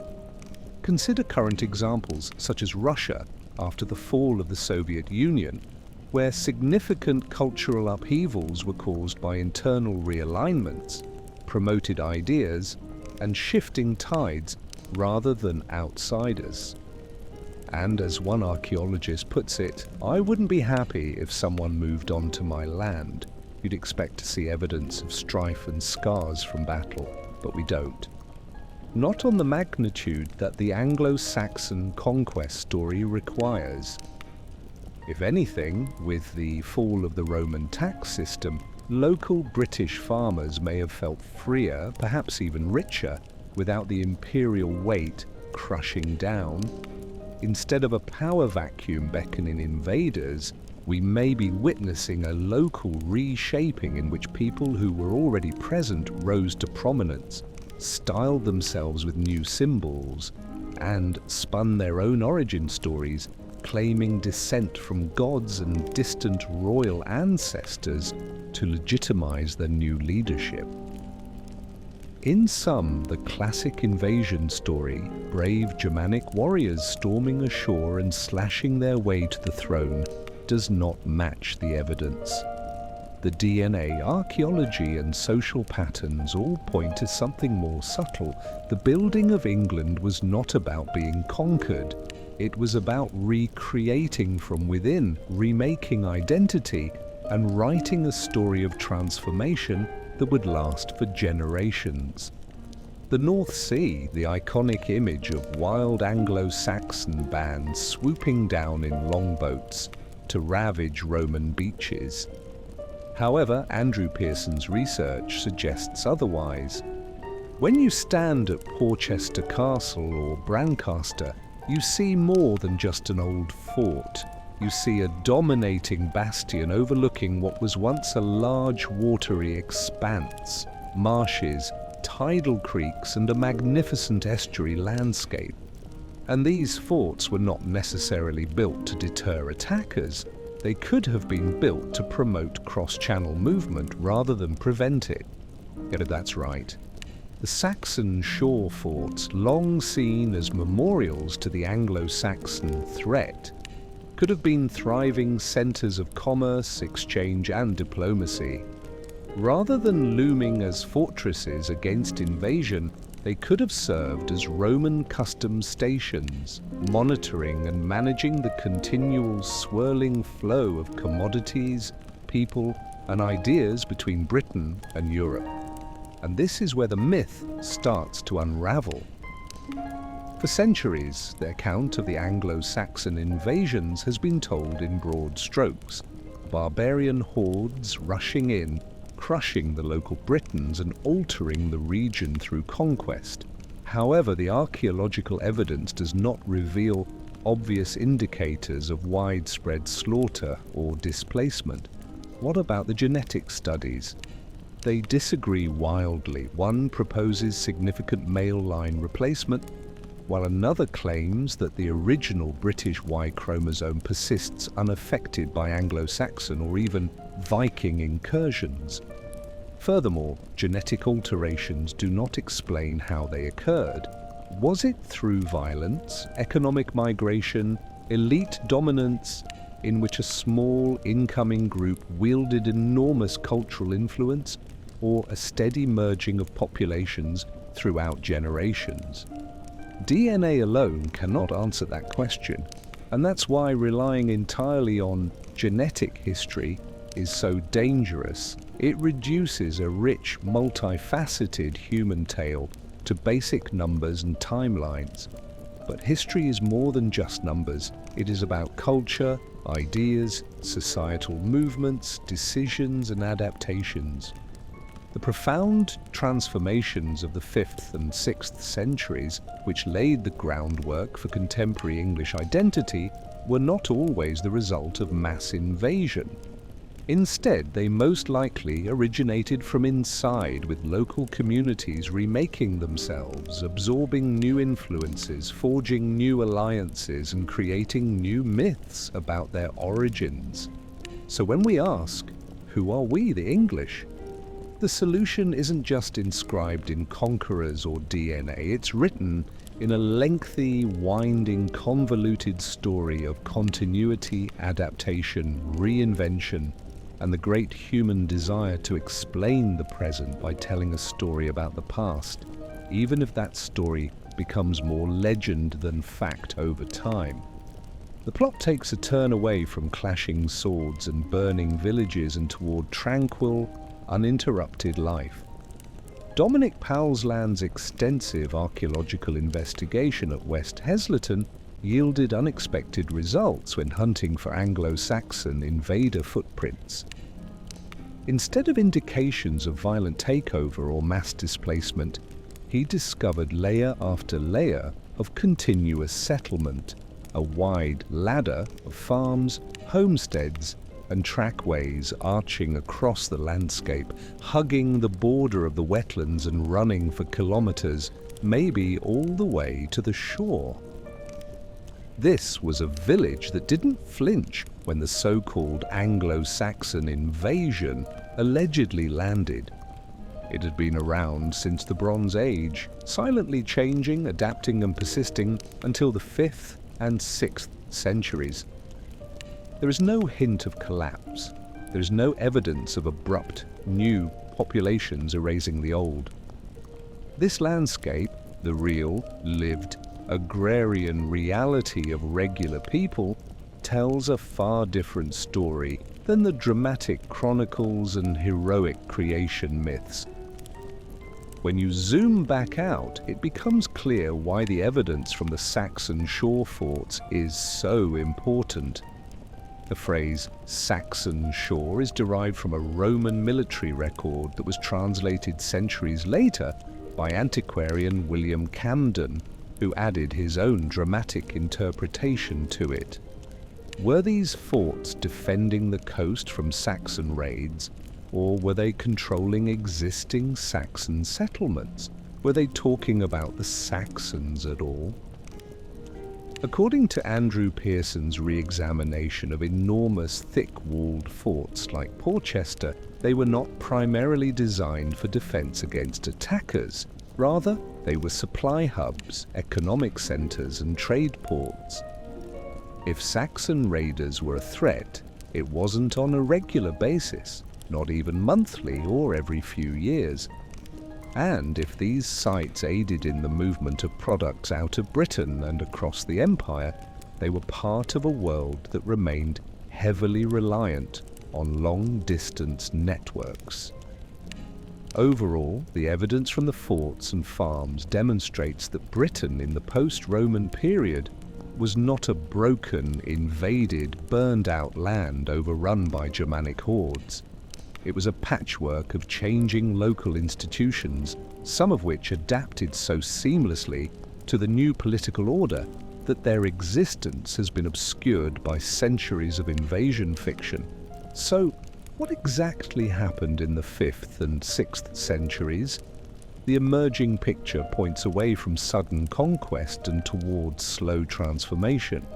Local elites aligning with new cultural fashions, long-distance contacts reshaping identities, and communities like those in West Heslington carrying on season after season, generation after generation, shaping the roots of what would later be known as England. Of sudden, unambiguous disruptions, charred strata, weapon hordes, destroyed villages, and new fortresses emerging from the ashes. When Dominic Powlesland and his team peeled back the layers of the ladder settlement, they discovered a quite different story about the alleged Anglo-Saxon invasion. The ladder village stretched across miles of Yorkshire landscape, revealing a continuous, unbroken sequence of homes, trackways, farms and enclosures that had been stitched together over 4,000 years. There was no evidence of abrupt collapse, no burnt earth, and no destroyed communities razed to make way for foreign conquerors. Instead, the patterns indicated continuity, gradual alterations, adaptations, and changing local life, not sudden conquest. Imagine going through the fields day after day, year after year, reading the magnetic signals beneath your feet. 0, 0, up, 1, 2, 3, 2, 1, 0, with each fluctuation a whisper from the past. And when you combine those murmurs, you don't hear the thunder of an invading army, but rather the murmur of generations living on the land, season after season, century after century. This is a new type of archaeology, not just trench digging at a single dramatic site, but landscape archaeology which reconstructs the long-term existence of whole regions. And it demonstrates that the notion of Eastern Britain emptying out, waiting for Anglo-Saxon invaders to rush in and remake it, just does not suit the evidence. The settlements were filled, the farms were active, the individuals were still present. So, where does this leave the invasion story? It leaves us with a more complex and nuanced explanation. Cultural change is driven not by mass displacement, but by elite upheavals, economic revolutions, local leaders aligning with new political and cultural currents, and possibly even selective migration or marrying. It's a gentler, less spectacular story than the traditional conquest narratives.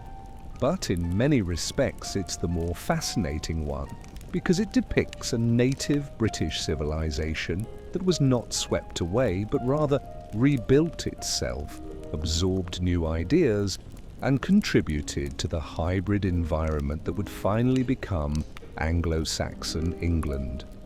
And standing here, looking across the verdant meadows that have buried this treasure trove of history for thousands of years, you realize something profound. The true tale of the past isn't written only in swords, monarchs, and invasions. It is written in the earth, in the peaceful persistence of human life, and in the unbroken trail of footprints that led Britain from one world to another. Of sudden, unambiguous disruptions, charred strata, weapon hordes, destroyed villages, and new fortresses emerging from the ashes. When Dominic Powlesland and his team peeled back the layers of the Ladder settlement, they discovered a quite different story about the alleged Anglo-Saxon invasion. The Ladder village stretched across miles of Yorkshire landscape, revealing a continuous, unbroken sequence of homes, trackways, farms and enclosures that had been stitched together over 4,000 years. There was no evidence of abrupt collapse, no burnt earth, and no destroyed communities razed to make way for foreign conquerors. Instead, the patterns indicated continuity, gradual alterations, adaptations, and changing local life, not sudden conquest. Imagine going through the fields day after day, year after year, reading the magnetic signals beneath your feet, 0, 0, up, 1, 2, 3, 2, 1, 0, with each fluctuation a whisper from the past. And when you combine those murmurs, you don't hear the thunder of an invading army, but rather the murmur of generations living on the land, season after season, century after century. This is a new type of archaeology, not just trench digging at a single dramatic site, but landscape archaeology which reconstructs the long-term existence of whole regions. And it demonstrates that the notion of Eastern Britain emptying out, waiting for Anglo-Saxon invaders to rush in and remake it, just does not suit the evidence. The settlements were filled, the farms were active, the individuals were still present. So where does this leave the invasion story? It leaves us with a more complex and nuanced explanation. Cultural change is driven not by mass displacement but by elite upheavals, economic revolutions, local leaders aligning with new political and cultural currents, and possibly even selective migration or marrying. It's a gentler, less spectacular story than the traditional conquest narratives, but in many respects it's the more fascinating one because it depicts a native British civilization that was not swept away but rather rebuilt itself, absorbed new ideas, and contributed to the hybrid environment that would finally become Anglo-Saxon England. And standing here, looking across the verdant meadows that have buried this treasure trove of history for thousands of years, you realize something profound. The true tale of the past isn't written only in swords, monarchs, and invasions. It is written in the earth, in the peaceful persistence of human life, and in the unbroken trail of footprints that led Britain from one world to another.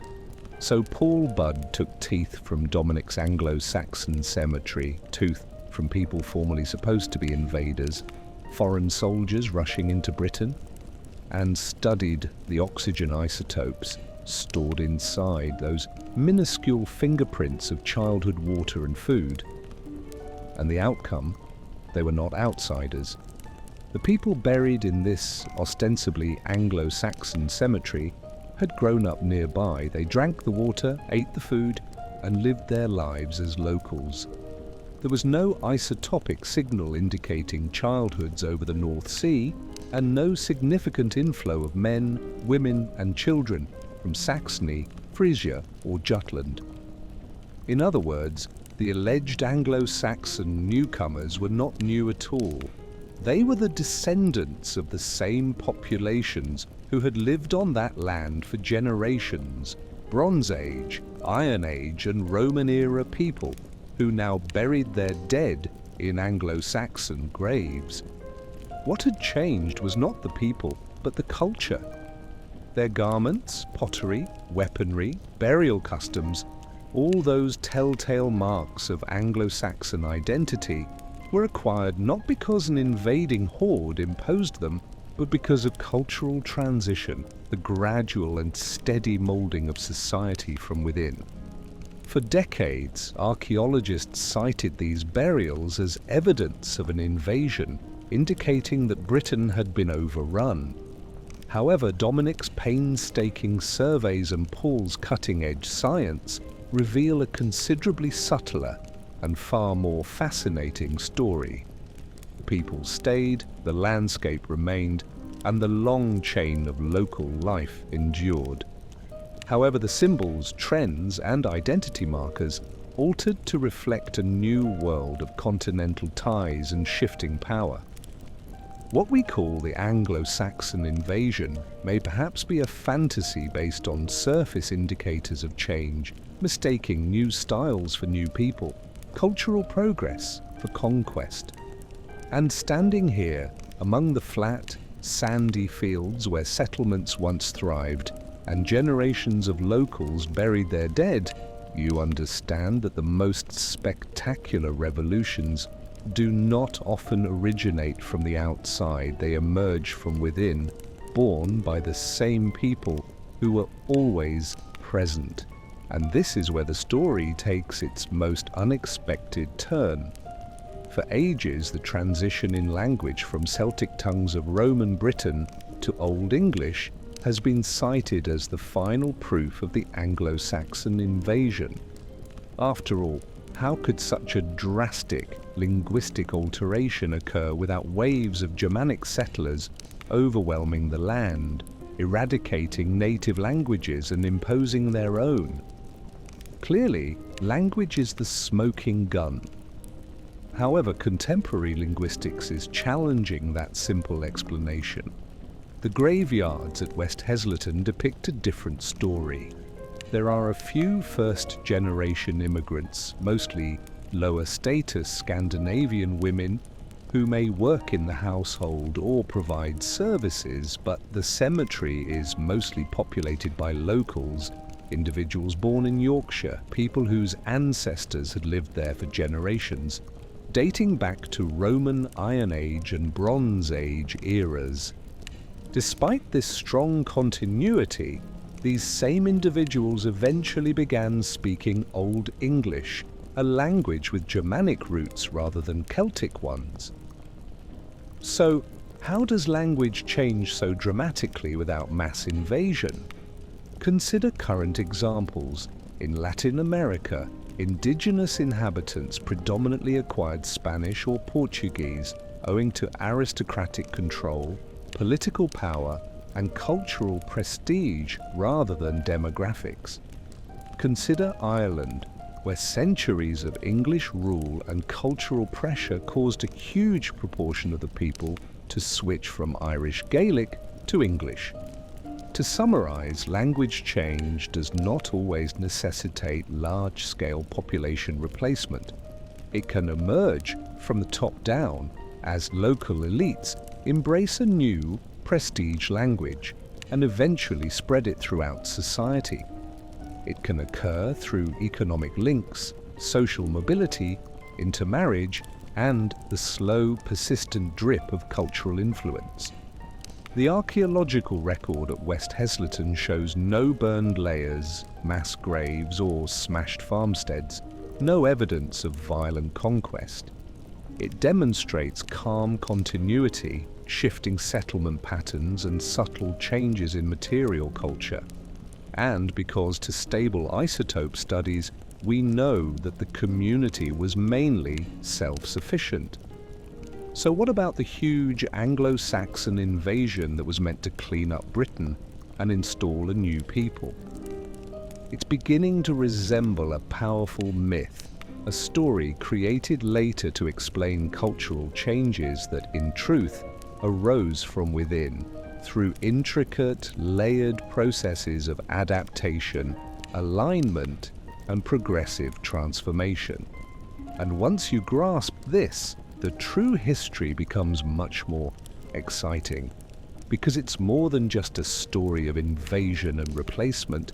It's the story of a robust, adaptable culture that remade itself, absorbed new currents, and created a hybrid identity that would give rise to England. Sam Lucy's research demonstrates that adoption drove cultural change in 5th and 6th century Britain, rather than mass migration or conquest.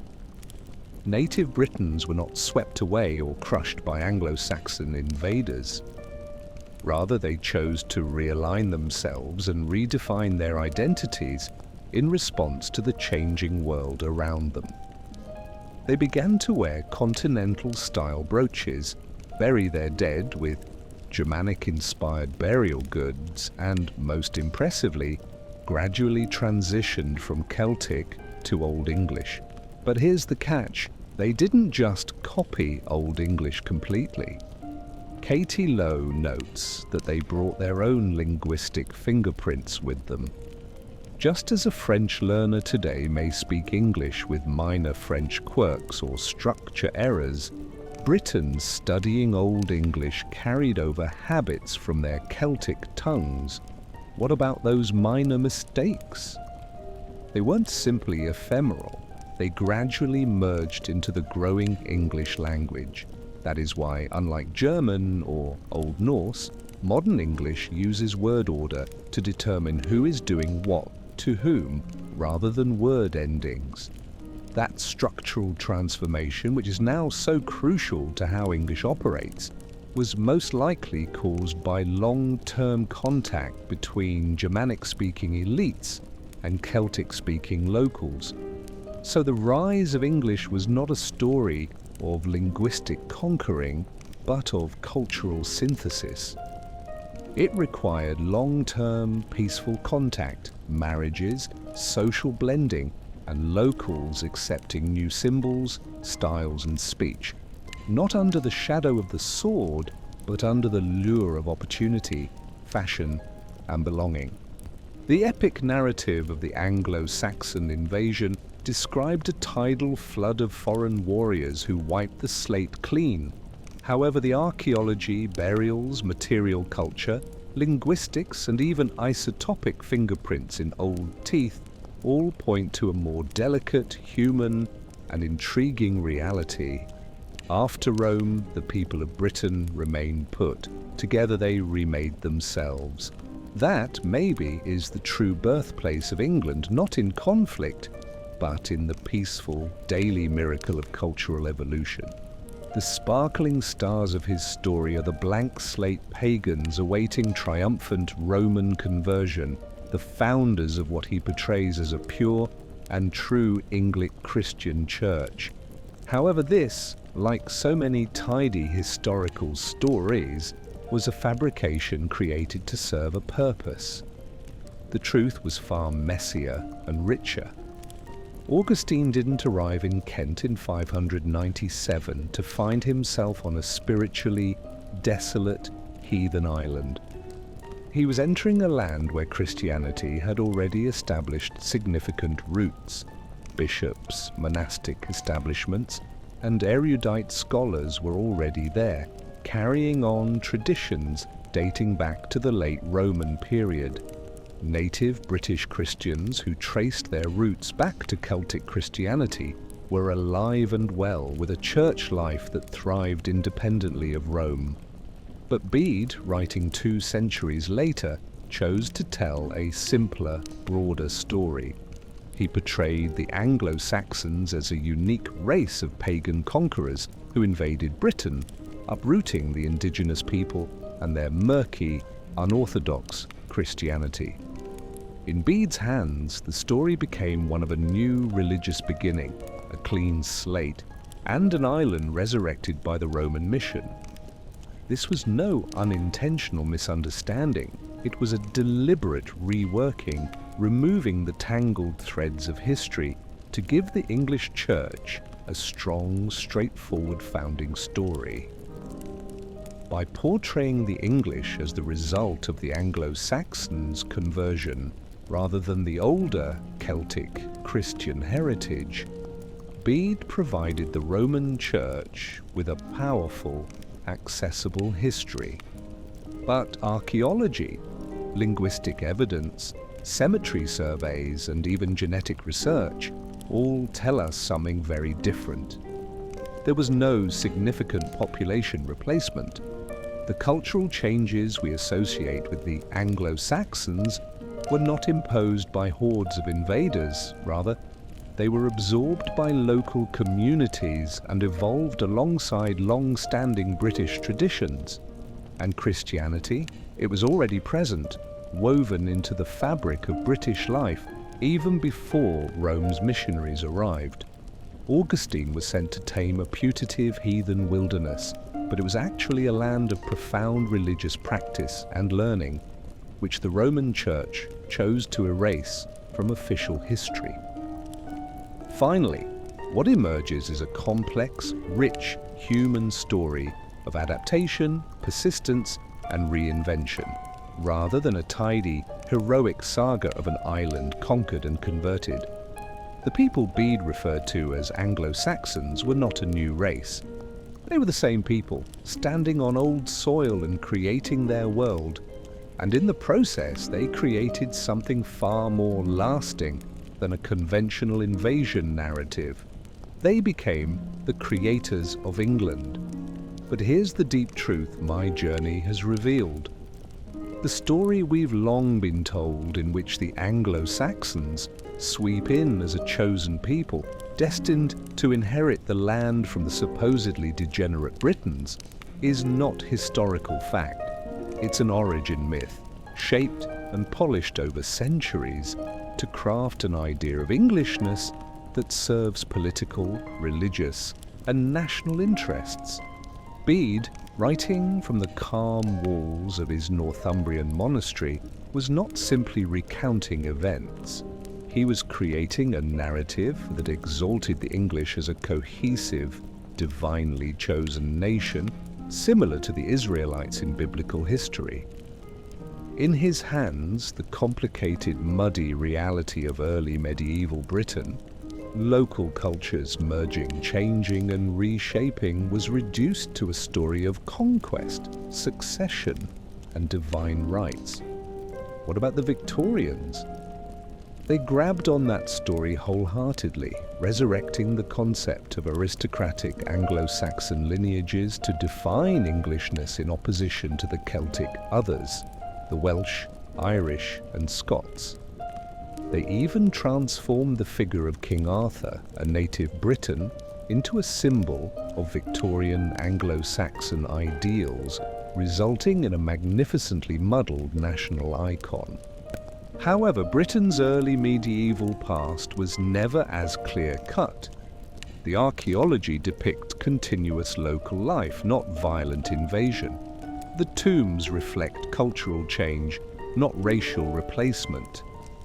The language shift, which was formerly considered indisputable proof of invasion, now looks to be the product of long-term, harmonious cultural blending. What about the Christianity that Augustine reportedly brought to a pagan land? It was already here, bright and self-confident.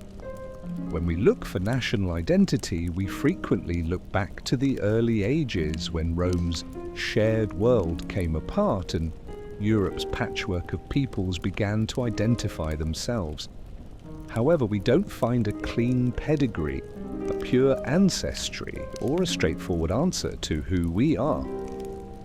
Instead, we find complexity, layers of influence, waves of change, and a very human story of survival and reinvention. So, who are we exactly? We are not simply the successors of Arthur, the Anglo-Saxons, or the Celts. We are the result of millennia of blending, adapting, dreaming, and remaking. And the sooner we stop believing in myths of pure, heroic origins, the sooner we can embrace the fuller, richer, and more accurate story of our shared history. Here's the center of it, the pulsing core of all the myths, legends, and glittering stories we've wrapped around ourselves over centuries. Britain's essential strength, its distinguishing feature, has never been purity or isolation. It is about integration. It is about flexibility. It is about the millions of ordinary people who, generation after generation, absorbed Roman customs without becoming Romans, encountered Byzantine and North European influences without becoming lost, and adopted and reshaped Anglo-Saxon styles without being swept away by any imagined invasion. Our past is not a singular lineage, nor is it a heroic pedigree of Arthurian knights or Anglo-Saxon supermen.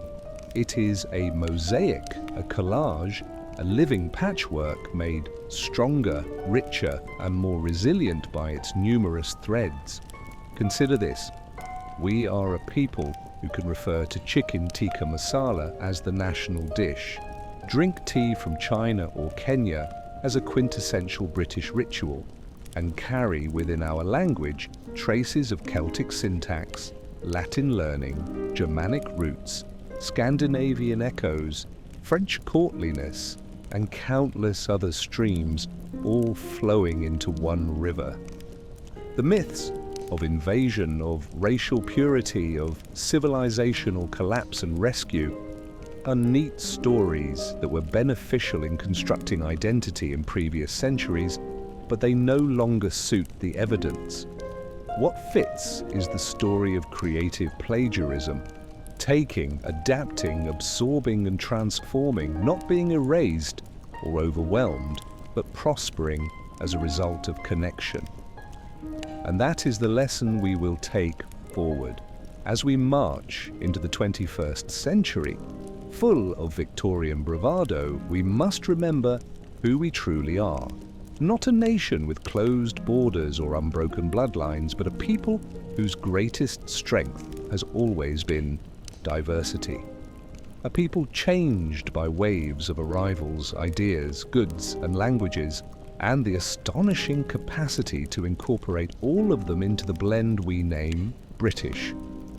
Forget about pure, clean slate heroes.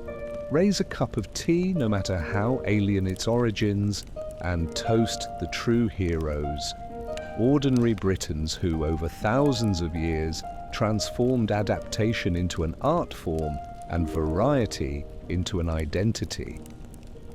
That, not isolation, conquest, or myth, is what has always defined Britain and will keep it strong.